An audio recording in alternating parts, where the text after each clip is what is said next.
Alright, so this Saturday morning at 3 a.m. Eastern Time, not 5 p.m., 3 a.m. Eastern Time, we have Umar Nurmagomedov versus Song Yadong in the main event. Most likely for this, not the number one contender, but of course after Yan beats Merab, it will be Sean versus Merab. Sorry, Sean versus Yan, and then it will be the winner of this matchup versus either Sean or Peter Yan, whoever you think is going to be the champion. Anyways, which is probably going to be Sean O'Malley, but we're not going to get into that. Now, a little heads up is there's a few matchups in this card where it's just very low level matchups and like there's no clear winner because there's also not much tape you could do. So I'll give you a heads up now. There's some low level matchups where I'm a little like on the fence just because there's not enough data. There's not enough tape for me to make a clear, oh, this guy's winning for sure. So giving you a heads up for that. But anyways, starting with the first fight of the night, well, of the morning, it's Ding Meng or Meng Ding versus Cam Nelson, and my entire feed on X is flooded. It's flooded with everyone picking Ming Ding if it's gonna fucking load. Everyone on X is picking Ming Ding. There's honestly a hype train with Ming Ding. I think it's just a troll. I think it's just a joke. But everyone is picking Ming Ding. Everyone is betting Ming Ding. And for good reason, right? He has 45 fights, right? He has 45 fights, 35 wins, 10 losses against Cam Nelson, who only has 8 fights. He's 7-1. Now, when you look at this matchup, you have a 31-year-old against a 28-year-old. 170, 170, 6'2 versus not available. 73 inches of reach versus not available.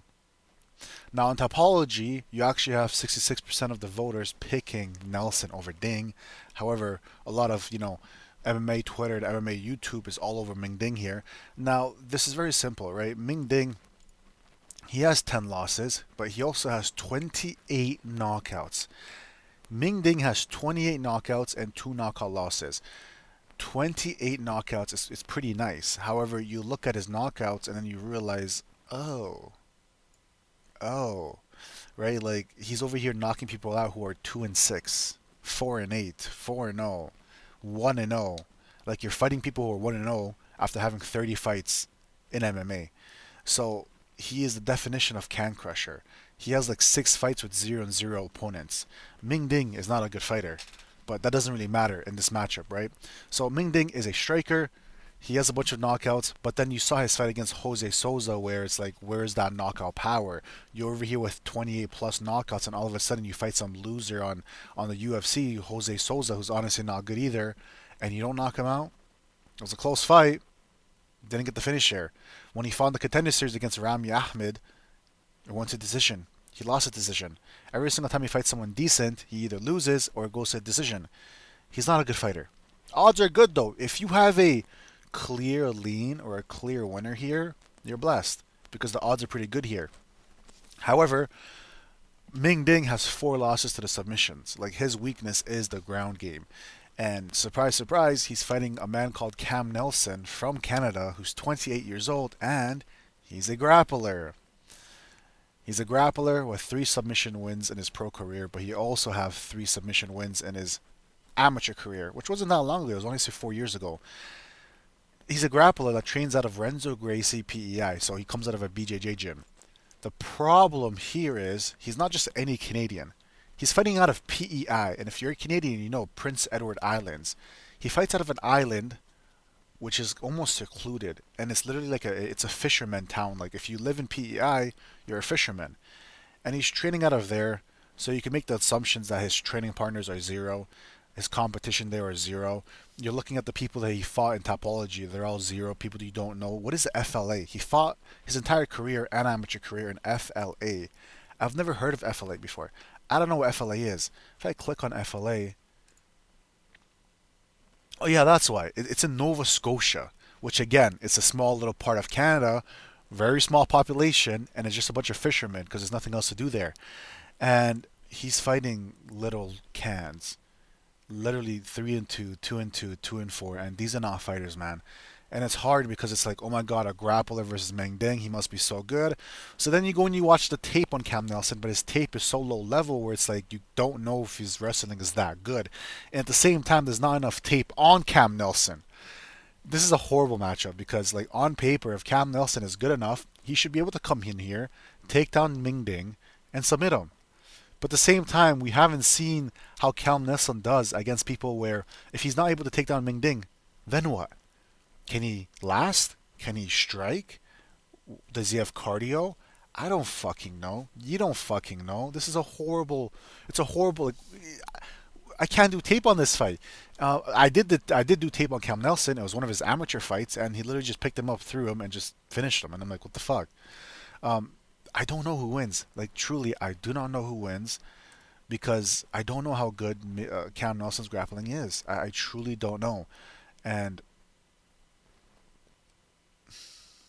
whatever. It's like it's annoying because Ming Ding has been a professional fighter since 2015. 11 years of training MMA. You would assume that he knows the basics of grappling. I'm just gonna go with Cam Nelson. I'm gonna go with the grap. Actually, we're gonna circle back. Anyways, another low level fight. Yeah. Oh shoot.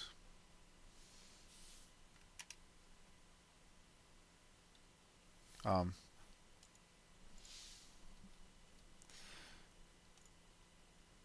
Anyways, Jing Nan versus Julia Polastri. Another low level fight, and for many reasons. I see Julia Polastri, she was almost a minus 300 favorite, and I didn't understand why. Because I was doing the tape on Juliana, and after I did the tape, I'm like, how the hell is she a minus 300? At all. Because when you watch Julia Polastri, and you look at her tape and you look at her record, she's 2-3 in the UFC. Okay, she lost to Tatiana Alencar. Rounds 1 and 2, she lost because she was scared of the takedowns. But then in round 3, when Tatiana couldn't even get a takedown because she was too tired, Polastri did nothing. She did nothing. Against Lupe Godinez, grappler, she got wrestle fucked. Against Knudsen, who was actually a very good striker. I'm not sure why she left the UFC, why she got cut. Because now she's fighting an octagon, I think. She just got lit up. Like Knudsen was just a way better striker and just lit her up. And it's weird because Julia is supposed to be this great striker, right? But it's like she beat Corey and McKinney via split decision. She beat an old Carolina via knockout, but even then she looked human in that fight. Like it took her 3 rounds.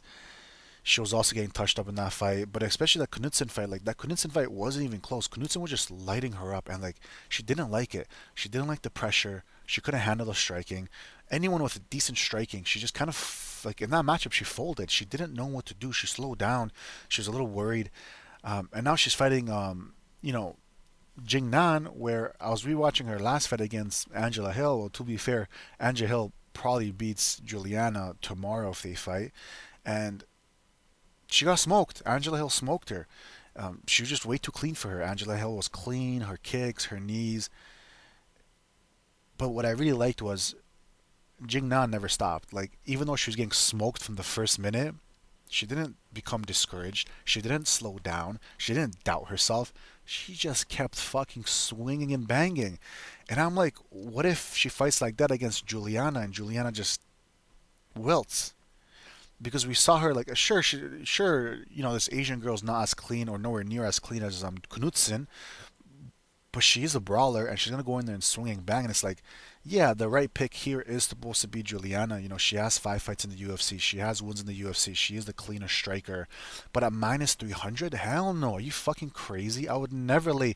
I don't care if Juliana goes there and gets a round 1 submission. I am not betting on Juliana minus 300. Now, the only way Jing Nan can win this fight is if she just goes in there and does what she does and just swinging bang. Make it like literally go watch her last fight against Angela Hill. She makes it chaotic. She moves forward and she swings and fucking bangs. That's all she does.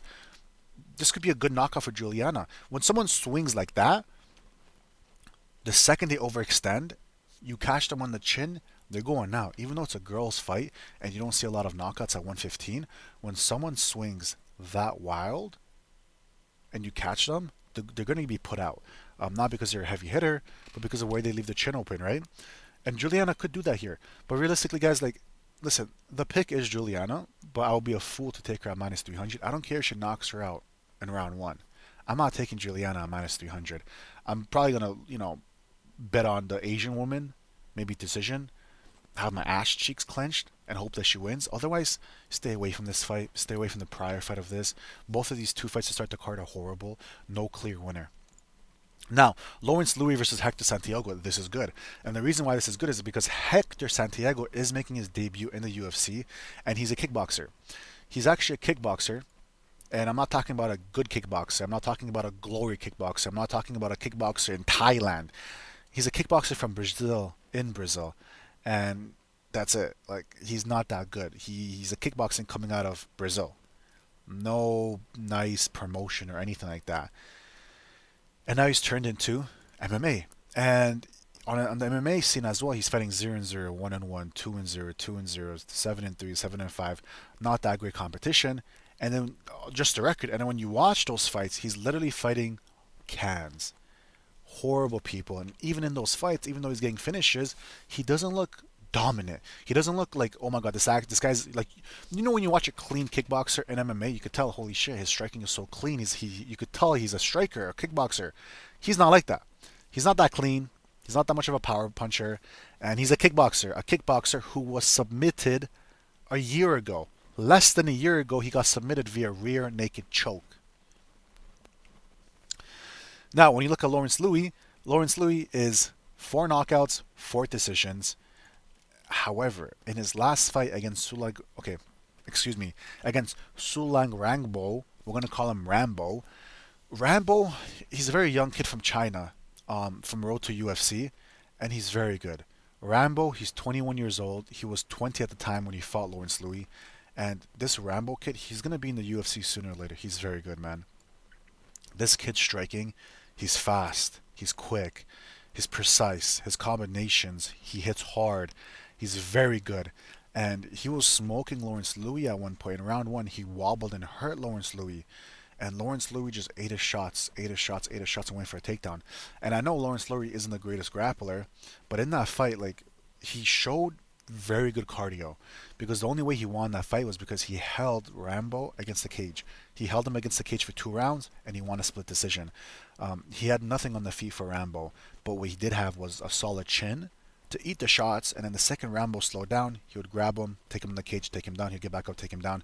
You know, in those sweet sequences, Lawrence Louis looked like a competent grappler. He honestly looked competent, like he knew like what he was doing. You know, the switches, the switching to the back, taking him down again, holding him there, being safe. Like, he was fighting like an inbred daggy. You know, like Islam holding him against the cage. That's what he was doing for the win. And he knows how to win the fight, even if he's, you know, lacking in the striking department. He knows how to win the fight. And in this fight, I mean, you're fighting a kickboxer, just do the exact same thing. He's like, if anything, Rangbo was more dangerous than Hector Santiago. Just take him down, hold him, or take him down and submit him. I think his submission is like plus 600. I like Lawrence Louis here. I like him at minus 250. I'm gonna probably play him his money line. I'm probably gonna sprinkle his submission. He's probably not gonna get a submission. I hope he does, because he seems like a competent person. I was watching one of his interviews, and he does research on his opponent. So it's like, okay, you're fighting a kickboxer. You have pretty good grappling yourself. You want to make an extra 25K. Please take him down, submit him. He literally got submitted a few months ago by some can on the regional scene. Make an extra 25K. Make yourself known. Please, por favor, I beg you, make us money, because it's literally, submission is plus 600. But anyways, Lawrence Louis should win this, minus 250. I like it because it's a clear path for him to win. And this is where it gets tricky again. Okay, you have Xiao Long versus Francisco Nuzzi. The Nuzzi who beat, what's that guy from Sweden again? He beat the guy from Sweden, the guy that I love to bet on. If you just give me 1 second. He beat, to be fair, he was a kid at the time. And blind. Holy fuck. Bernardo Sopaj. This Nuzzi guy beat Bernardo Sopaj, but it was 5 fucking years ago. Bernardo Sopaj was like 20 years old, 19 years old. But anyways, this Nuzzi guy, he has very good striking. Like, he has clean, crisp, he's very competent, he has good eyes, he's thinking in there. He's a very good striker. He's a better striker than Long. I want to make that clear. Nuzzi he's a very good striker. He's clean, he's technical, he has good eyes, he's watching, he knows what he's doing there, he's setting things up. He's very confident when it comes to striking. of course, but where he lacks is the grappling aspect. Now, Bernardo Sapage was wrestle fucking him, and he was able to weather the storm. The problem is against, Zhao Long, he's a weird fighter, because in one fight, he's gonna wrestle fuck you, and the next fight, he's gonna box you. So I'm sitting here and I'm like, okay, well, which one is it gonna be? Because if this is a striking match, I would slam Nuzzi. I would slam Nuzzi. But in a grappling match, I just wouldn't touch it. I mean, you're supposed to slam Long, but just in the off chance that Nuzzi actually worked on his grappling and is competent enough here and he could, defend the takedowns and get back up and taking back to the striking range, he's going to beat Long. Because I remember Long in his recent fights, he wasn't grappling as much. I know in the regional scene, when he was coming to the road to the UFC, he was just grappling fucking everyone. In his first fight in the UFC, he was a grapple fest. And then he started switching to like striking, especially in his last fight against Cody Garbrandt. If this is a grappling match, I would pick Long. In MMA, Long is going to be the better grappler. If he changes his game plan, comes in here and wrestle fucks, he's probably going to beat Nuzzi. But I like Nuzzi here. I know in the striking range, he's beating Long 10 out of 10 times. It comes down to, has he been practicing his defense? I mean, again, he's been fighting pro for 10 years now, amateur and pro for 11 years. I'm hoping that he's, worked on his game. I know Nuzzi got submitted about a year and a half ago, in Cage Warriors against some Mexican guy, which doesn't look that good. But then again, Zhao Long he has 9 submissions, but those 9 submissions were back in the day when he was submitting people 7 years ago, 10 years ago. He doesn't have any recent submissions because as you fight better and better people, you don't get as many finishes, and he hasn't been getting those finishes.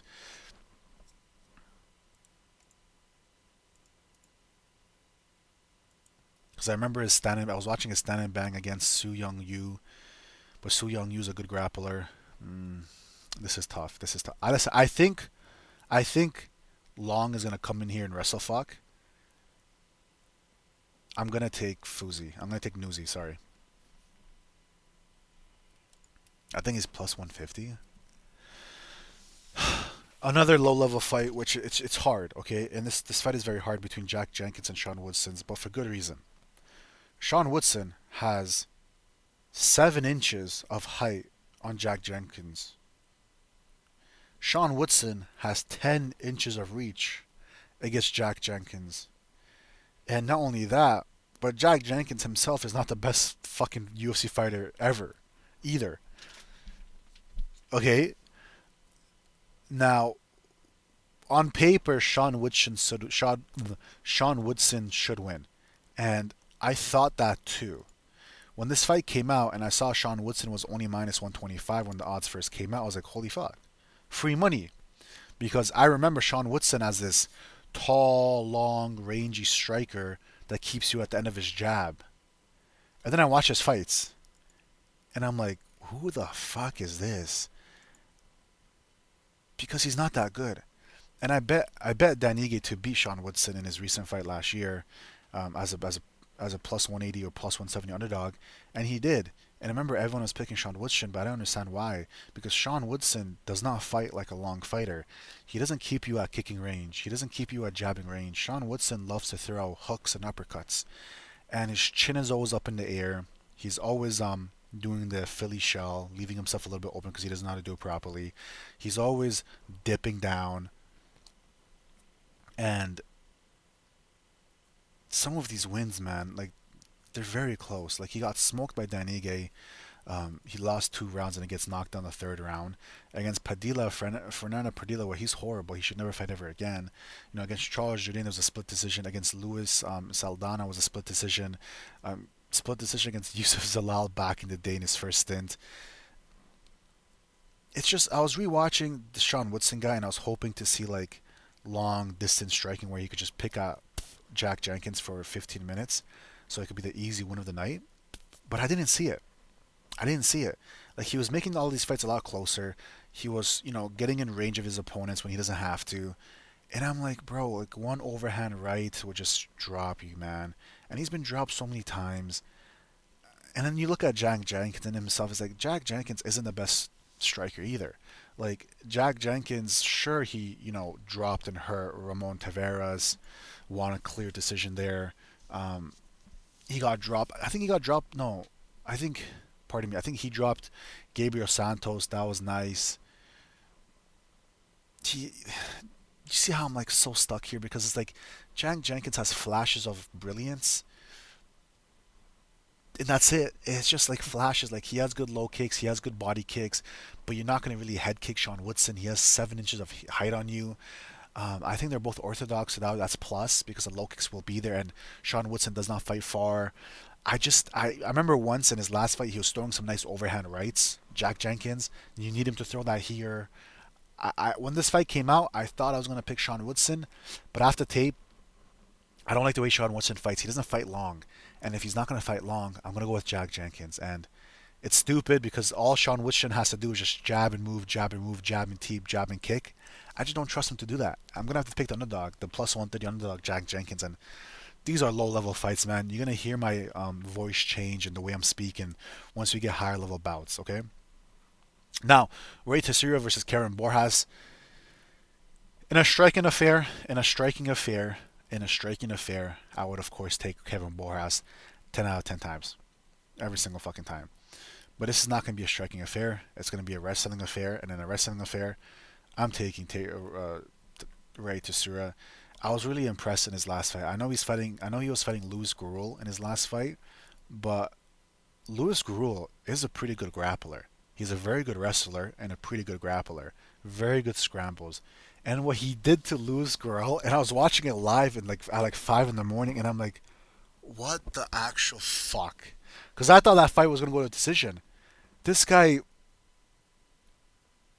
what he did, I was like, wow, that was impressive. Because Luis Gurul is a very good wrestler, very good scrambles, and he made him look like an amateur. And I was like, holy shit, you're fucking nice. Let's not forget. But anyways, I expect the same thing here. I expect him to take down Borjas and submit him easily. Um, well, I take that back. I expect Ray Tsuruya to take down Borjas and win this fight easily. I think he gets a submission. I'm not too confident because again, we haven't seen the most out of Borjas, but the level should be here. Like if Ray Tsuruya doesn't get the submission here, it would be a shame. I also don't think that Borjas is going to be able to keep these on the feet enough to get a knockout because Borjas has some good counter striking. Borjas has very good striking. He has very good power. He's been dropping everyone. He hurt Lima in his last fight. He hurt Emmanuel Rodriguez in that fight. He hurt Sumadaerji in that fight. He hurt Ronald. Every single fight, he's hurting everyone.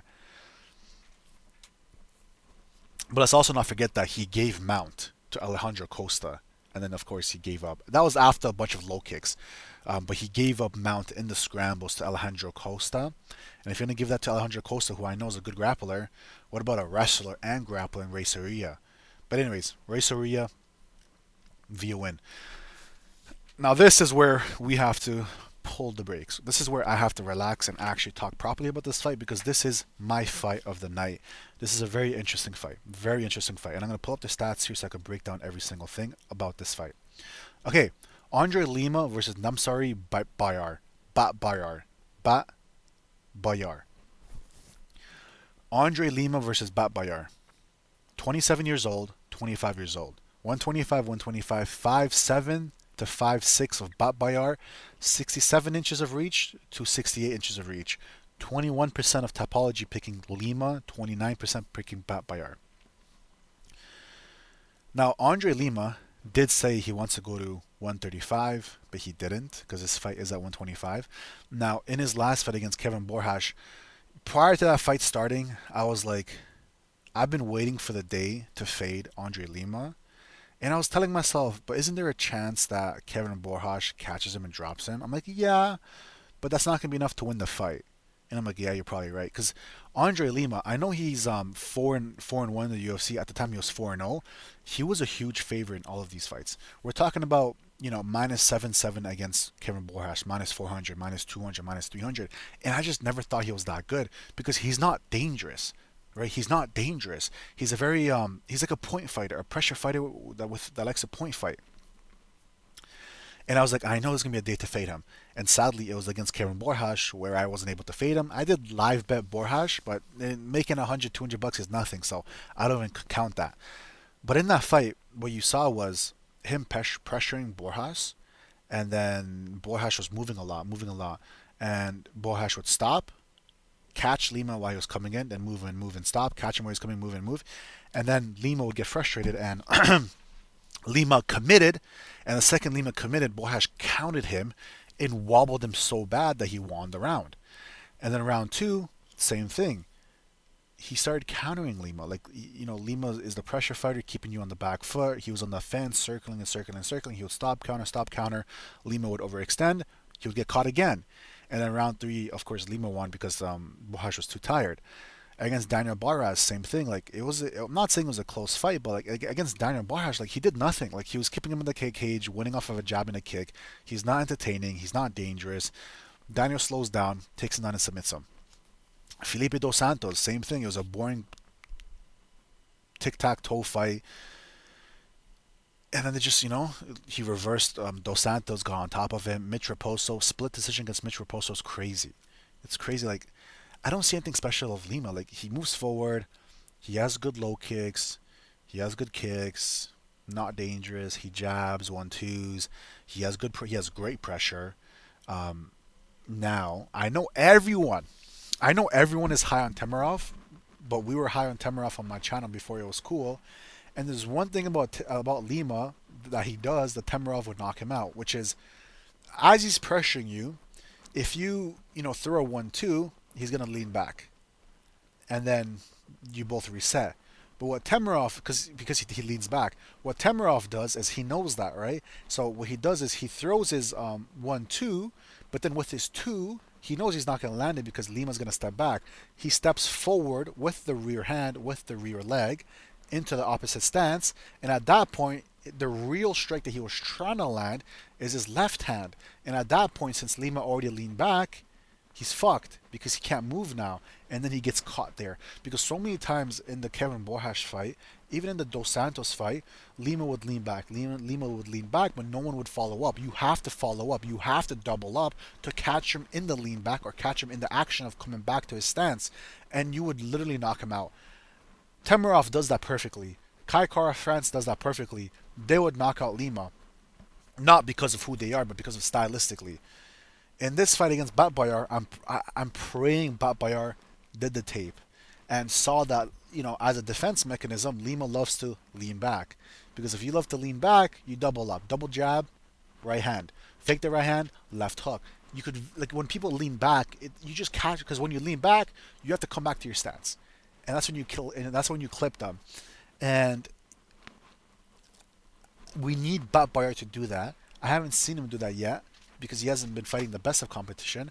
But anyways, let's break down Batbayar. I love Batbayar, and I've been betting Batbayar as an underdog since his first fight in the road to UFC. Okay, since his first fight in the road to UFC of last year of May 22, he was May 22nd. He was a plus 105 underdog, plus 165 underdog, and then minus 300 in his last fight. I don't know why he was minus 300, because he was fighting a good person. Now, I do want to say this. Usually when people are coming out of road to UFC, in the road of UFC, they don't fight that good of competition. For example, if you look at Batbayar's regional competition, it's not good people. It's 0-1, 0-0, 15-12, 5-1, 1-2. Like, on the regional scene, Batbayar faced lower than cans. However, when he came to the road to UFC, he was fighting good people. And I'm not talking about, just because their record is good. Sure, their records are good, 7-1, 13-1, but those guys were actually good competition, high level for road to UFC, and he dismantled them.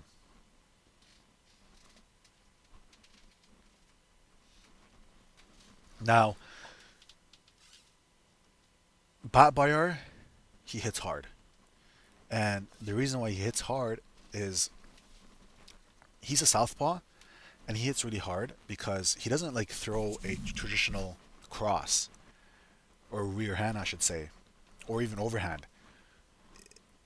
When you watch his tape, and as he's knocking these guys out, he's throwing his punch as if he's throwing a baseball bat. Sorry, a baseball.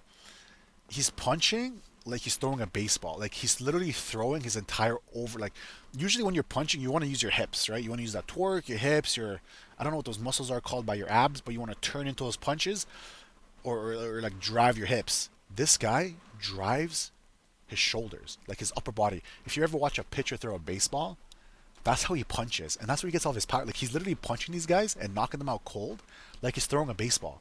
Please just do a side by side comparison, and you're gonna realize what I'm saying.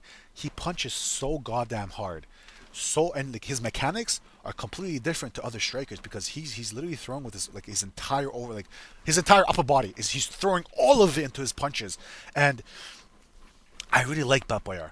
What I don't like about Batbayar, which he has changed, was in his first fight against Wataru Yamakuchi, Yamauchi, Wataru Yamauchi was the second the fight had started, he was just throwing down. Like he wasn't a measured striker, a technical striker. He was just throwing down and swinging for the fences, and he got dropped. He gets back up. He drops him. They get back up, and he just knocks the fuck out of him. However, what I really do like was after that fight, he changed because after that fight, he faced someone very high level, and the guy's name is Agiulali, and this guy was very good. This guy's very good. He's probably going to be in the UFC again someday. Very good striker. He was only 21 years old. Very good striker. And he was supposed to lose that fight, but he changed. He wasn't aggressive anymore. He was very measured, very technical. He was fighting on the back foot. You know, that Aguilari guy was pressuring him, and he was fighting on the cage, on the back foot. And he's a counter striker. He was waiting to counter him. He was circling, waiting, and the second Aguilar made one mistake. This fucker made one mistake. You know what Batbayar did? He fucking waited for it, timed it, threw an overhand left, straight on the fucker's chin. Boom! Folds him like a lawn chair. Gets on his back and submits him. And I'm like, holy fuck, that was clean. Because, bro, to do that at 125 is crazy. Like, it's not like he's fighting chinny bums. He's not. He's fighting high-level people on the road to UFC. And the way he timed that guy, because that guy was so fast, he timed him so perfectly, I was like, holy shit, that was sexy. And I was like, wow, that was impressive. Holy fuck, that was impressive. And then you might be like, oh, but it was a fluke.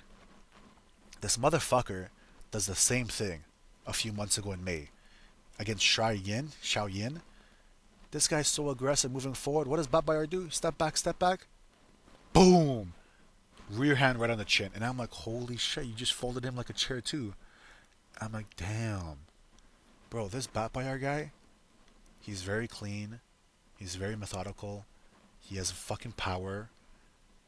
I like him. I like him a lot. I don't know why they would give him this matchup. Like, it really pisses me off. Like, some of these UFC fighters, like these dog shit UFC fighters like Anthony Witt, you give them a fucking layup back-to-back fights, and then you give fucking Batbayar Lima in his first fucking fight, a fucking, 5-fight veteran in the UFC.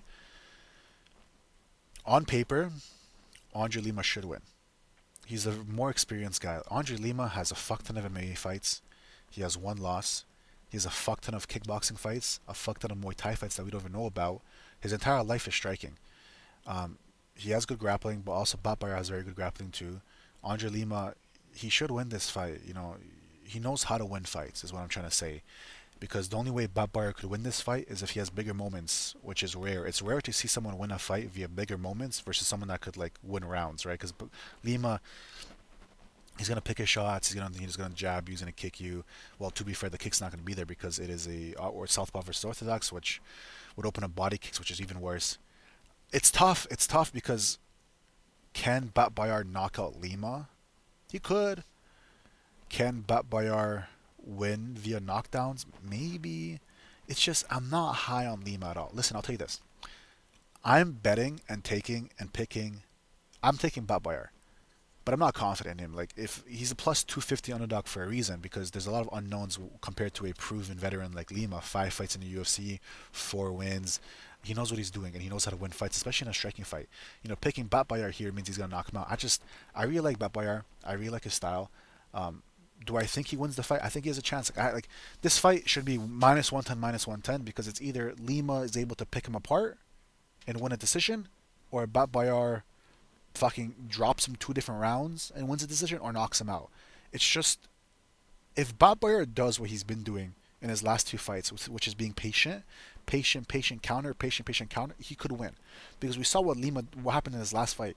Lima was very impatient, and that's why he lost the fight. Was because, to be fair, Borjas was running away, and it made him so impatient where he was overextending himself, and Borjas was catching him, and that's why he won the fight. In this fight, that's how Batbayar knocked out his last two opponents. They would overextend, and he timed them back-to-back times, overhand left, right on the chin, folding both of them. It's not like they were wobbled and they were standing. No, the second he landed on their chin, they both collapsed, and I think that he could do that here. I mean, stylistically, he should be able to do that here. It honestly just comes down to which one of them have a better game plan. I'm hoping Batbayar does tape. I'm hoping he's a smart little kid because he could literally win this fight. And if he wins this fight via spectacular finish, he's gonna go up there. And as a big underdog, I'm with him. He could win this fight. I'm not confident in it, but there's a path for him to win, and there's a path for Lima to win. I'm gonna take the plus 250 underdog. I'm gonna take Batbayar to win, knockout decision. I don't fucking know. A win is more than enough for me. But watch his tape, man. Batbayar is exciting as fuck. Bilal Hassan versus Nelson Rojas. Now, Nelson Rojas isn't a bum. Now, you go and you watch his tape. The only tape that you have to watch is his most recent fight because the other fights that he fought, cans, right? He's 9-0. 1 second.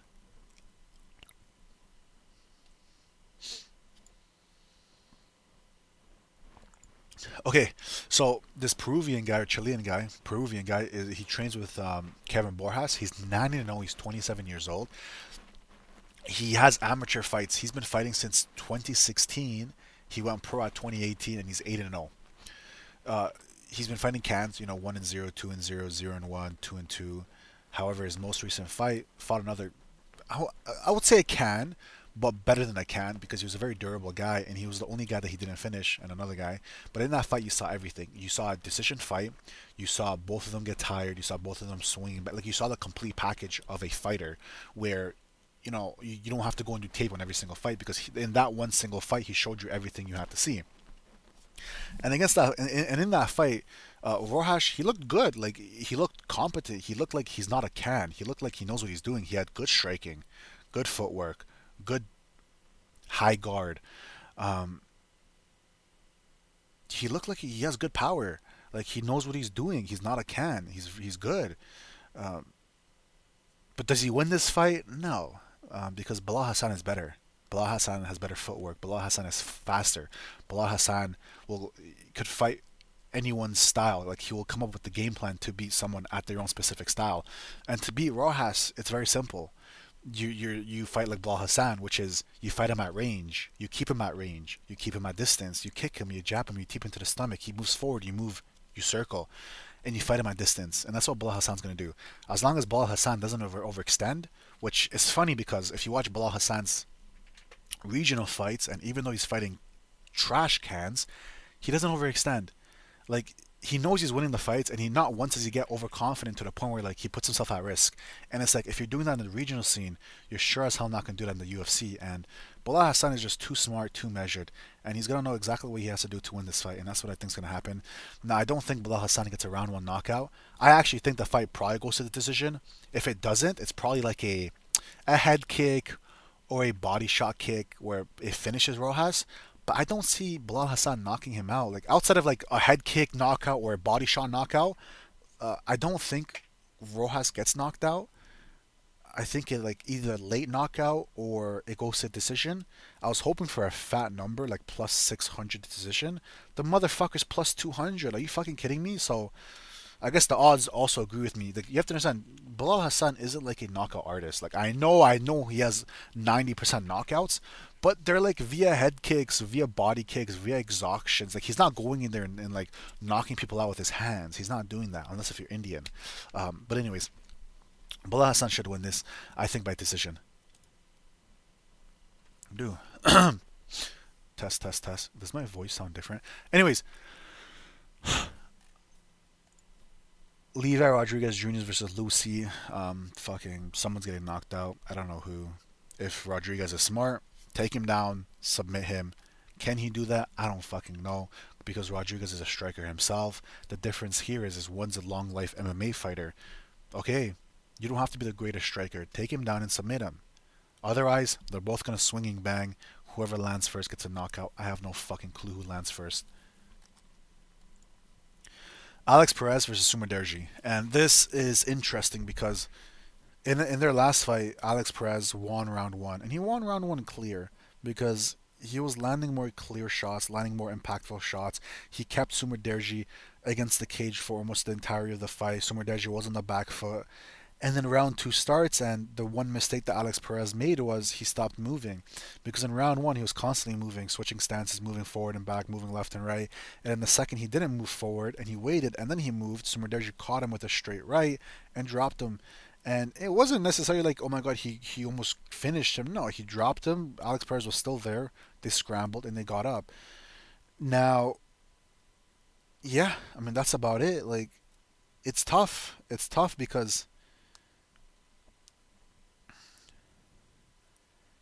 can Alex Perez just come back and like do that? Like, just please, just strike with him.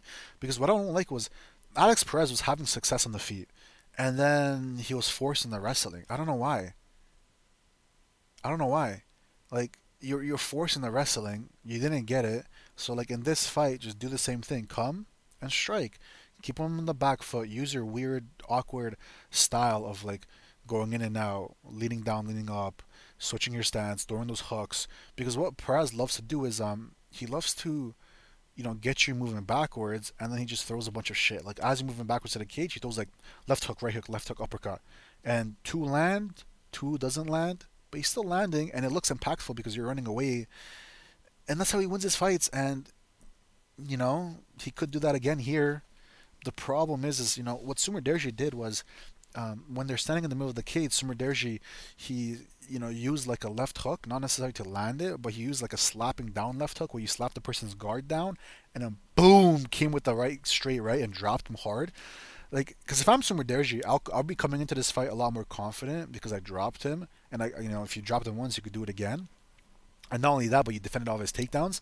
And if I'm Alex Perez, I'd also feel confident. Like, bro, like he caught me because I stopped doing what I was doing in the round one. It's a close fight. Like, I think this fight goes to decision. It would be funny if someone gets submitted because both of them are susceptible to the submission, but both of them are booty cheeks. It's crazy because Alex Perez is much better grappler. But one thing I will say is, I don't like Sumadaerji, but the problem is Sumadaerji, even though how shit he is, you could tell every single fight he's improving and improving and improving. I don't know how, but every fight he is improving and he is getting better, which is crazy to say.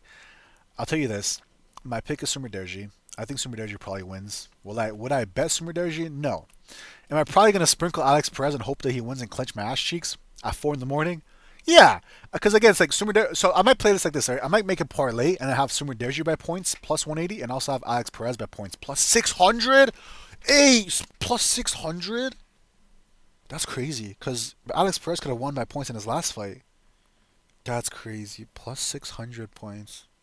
I'll see. Ooh, now we're talking. Okay, this is where the real breakdown starts, guys, for the next 3 fights, because these lower level guys, they're dog shit, okay? So listen to this. Asakura versus Aoriqileng.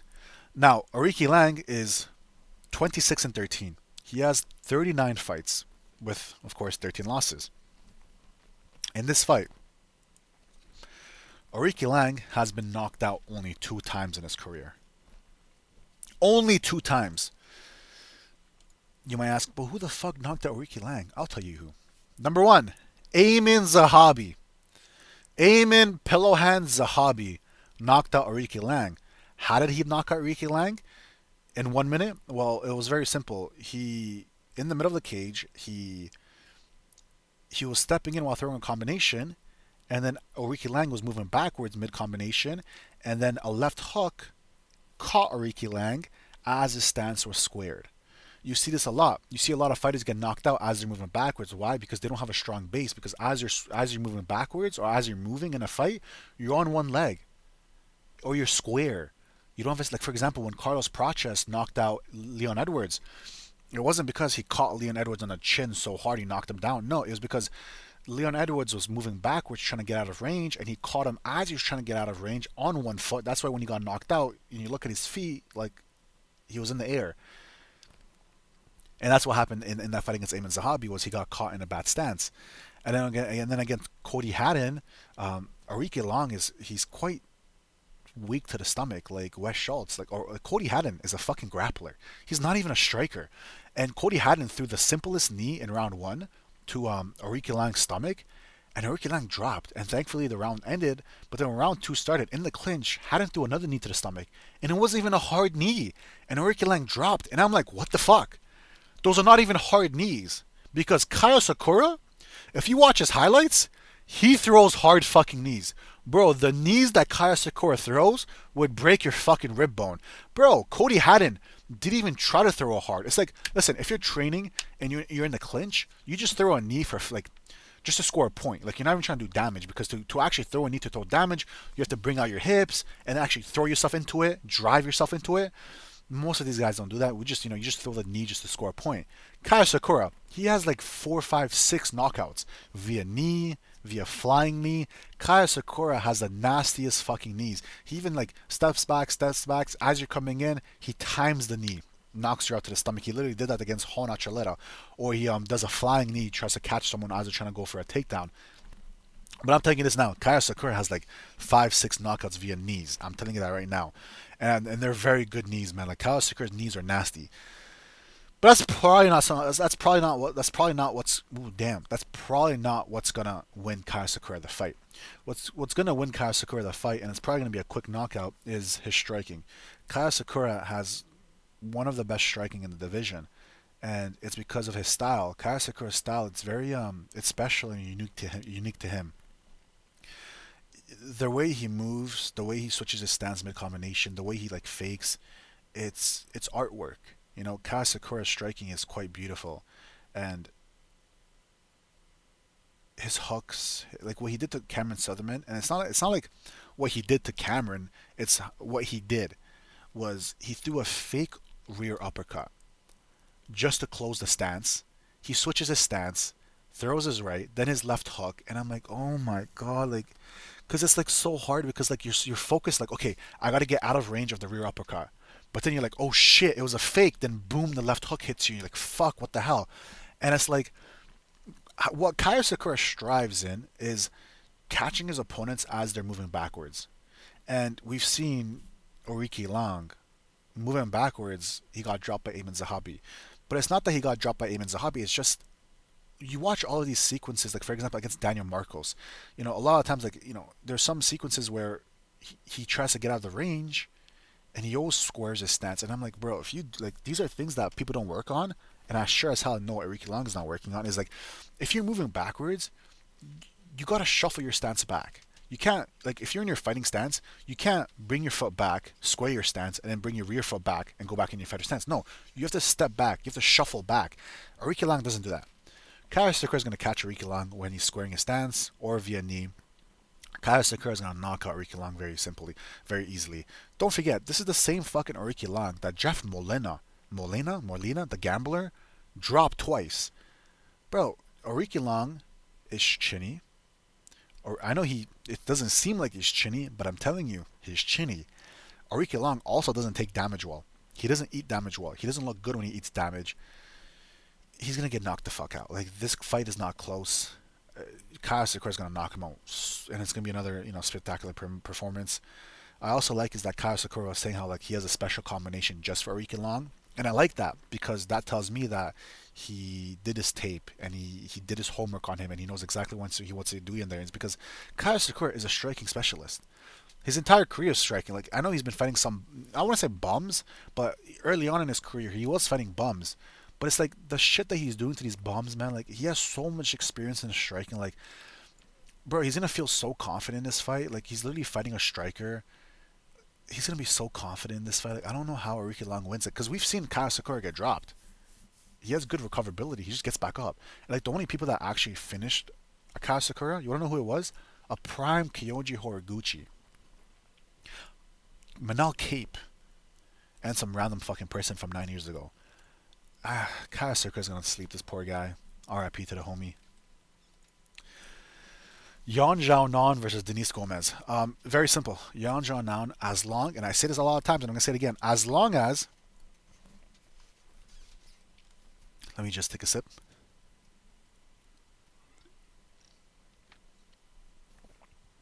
As long as Yan Xiaonan does not wake up tomorrow washed, as in Bilal Muhammad, as in Gamra, she will win this fight. Again, as long as Yan Xiaonan does not wake up washed like Gamra and Bilal Muhammad, where they're not fighting how they always fought and they're missing a step, she will win. If she wakes up washed, Gomes will win. Because that's the only way Gomes wins this fight, is if Yan Xiaonan wakes up washed. Let's break this down. Now, pardon me, you have 26 years old versus 37 years old, but to be fair, some of these Asian women from China, I don't know if it's the genetics or what they eat or all of it, they're they kind of like they keep themselves in shape, like they look young. Like, okay, what I'm trying to say is like they're health freaks. So like they look young at like 50 years old, they look like they're 25. Performance wise, they do good when they age out. Like you look at Wei Li Zhang, she's also old. I know Shevchenko isn't Asian, but Shevchenko, Kyrgyzstan, same region, she's doing pretty decent. Like they're smart fighters. For example, like Shevchenko, she knows she's not going to win striking fights. That's why she's resorting to wrestling fucks. But anyways, to the point. 5'5" versus 5'2". Oh Jesus, she's only 5'2". But anyways, Denise Gomes, she was a max bet of mine against Tisha Pennington. We took her as a max bet and she won that fight. However, look at this, okay? Denise Gomes beat Tisha Pennington, who's like 4'11". She beat Elise Reed. Elise Reed. She beat Carolina past her prime. And she went to a split decision against Eduardo Mora. She lost to Angela Hill. She lost to Luma Lukbumi. She knocked out Yasmin, and she knocked out Bruna Brazil. Listen, if you lost to Angela Hill, you're not going to be Yan Jianan. Now, I know everyone likes to say, oh, but Denise Gomes, she's a power puncher, she hits hard, this and that. One second.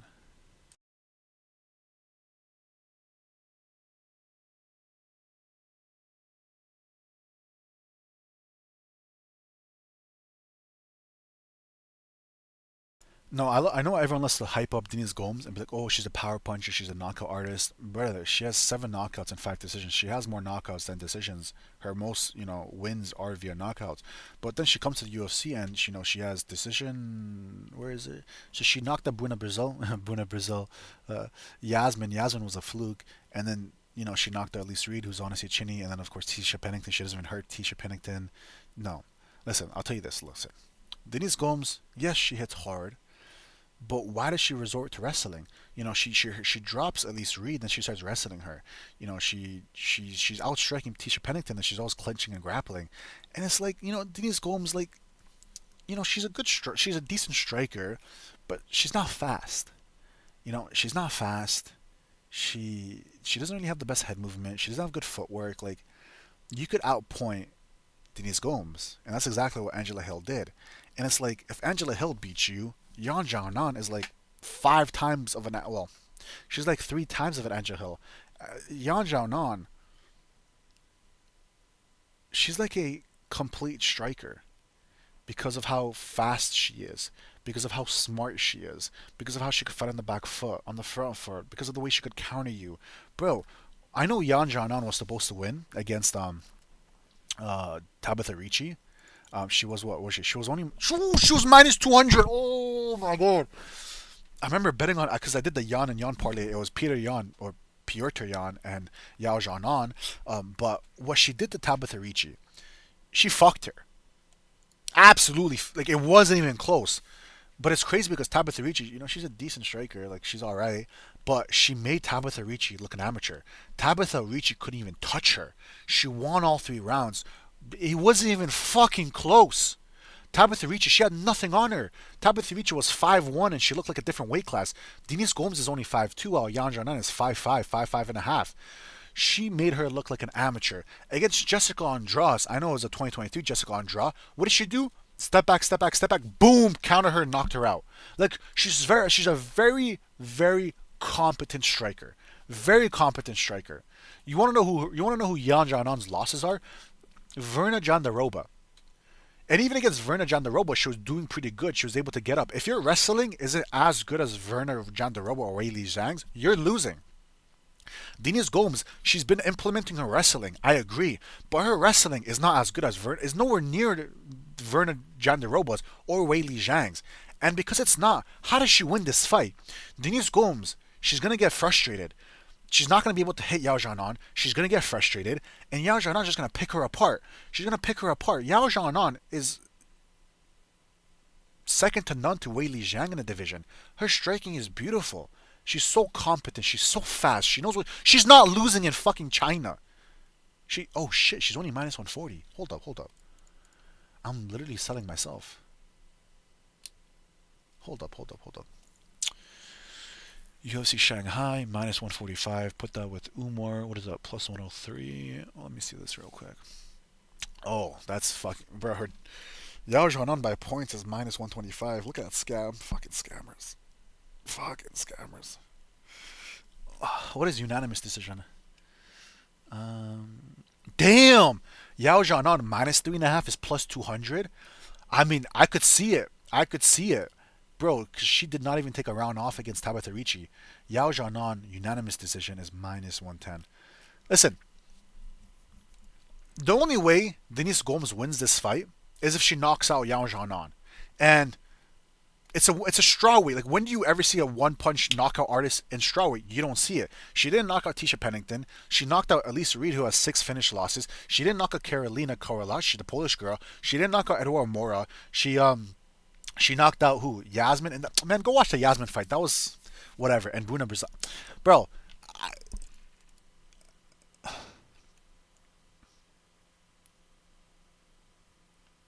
Bro, if you're not going to knock out Yao Jianan, you're not going to beat her.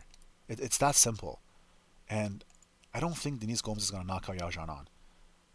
Has she ever been dropped? No. I don't think she's... Listen. If you think Denise Gomes wins, you're basically betting on her getting a knockout. I don't think Denise Gomes is going to knock out Yao Jianan. If she does, what can I do? There's always a puncher's chance. I'm not going to bet on that. But when it comes to stylistically, Yao Jianan should win this fight clear. The one thing I don't like is, I'm trying to see some interviews or some footage or some Instagram stuff from Yao Jianan. I can't fucking find anything. This bitch doesn't update her fucking Instagram, man. Fuck. Anyways, for the main event, Umar Nurmagomedov versus Song Yadong. I would say this is a very good fight, but unless if Umar is fighting Peter Yan and Merab, no fight's going to be good. Umar, I don't like the Nurmagomedovs. I don't like any of them from Dagestan. They don't fight. They just hug you to death. But anyways, that's neither here nor there. Umar is going to win. The only person that could challenge Umar is Merab, but Merab is too old now, so the only person that could challenge Umar is Peter Yan, and that's it. Fuck me. Listen, it's very simple. I mean, it's really weird, okay? And listen, like, I find this very weird because Song Yadong is fucking good. Like, he's really good. He has good jiu-jitsu. He has good striking. He has good power. He has great wrestling. But, like, it's weird because he could never put it together. You know what I'm saying? Like, he's very good, man. It's just every single time he has to step up in competition, he just gets out everything. Like, when he fought, Sean O'Malley, to be fair, Sean O'Malley made it a lot closer than he did. But then he was just getting smoked. When he fought Peter Yan, he was getting smoked. When he fought Corey Sanhagen, the striking numbers, it was close, but he was getting smoked. Like, it's weird. Every single time they give him a step up in competition, he gets smoked. It's really fucking weird. Because, you watch him individually and, like, bro, he's good everywhere. Like, he doesn't lack anything.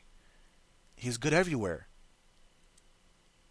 But it's so, I don't know, man. This guy's fucking weird, man. It's just sad and disappointing, like, fucking specimen.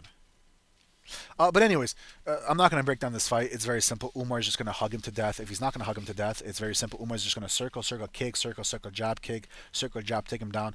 And then once Song Yadong slows down, that's where Umar's wrestling is really going to excel. Because if Umar doesn't get a takedown in the round one, doesn't mean anything. Because when round two comes and round three comes, Song Yadong slows down. At that point, Umar's takedowns, they're not going to slow down. And he'll be able to get the takedowns and hold them. I think Umar wins. I think Umar wins a clear decision here. Everyone loves to say, Song Yadong hits so fucking hard, but it's like, when was the last time he got a knockout? Let me see. He didn't knock out Figgy. He didn't knock out Cejudo. He didn't knock out Chris Gutierrez. He knocked out Ricky Simeon, Simon.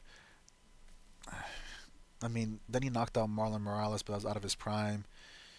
He knocked out Julio Ores. He couldn't knock out Casey. He couldn't knock out Kyler Phelps, which he actually lost. He beat Marlon Vera, no knockout there. Corey stayed in decision.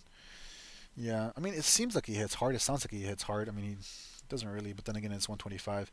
It's just going to be a hug fest. Umar is going to win. Umar is going to win every single fight. And when he fights Peter Yan, if he beats Peter Yan,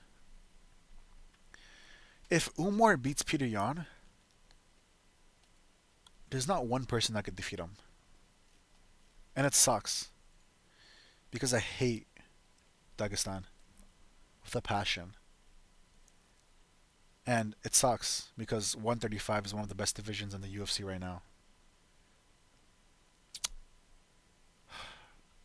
Whatever.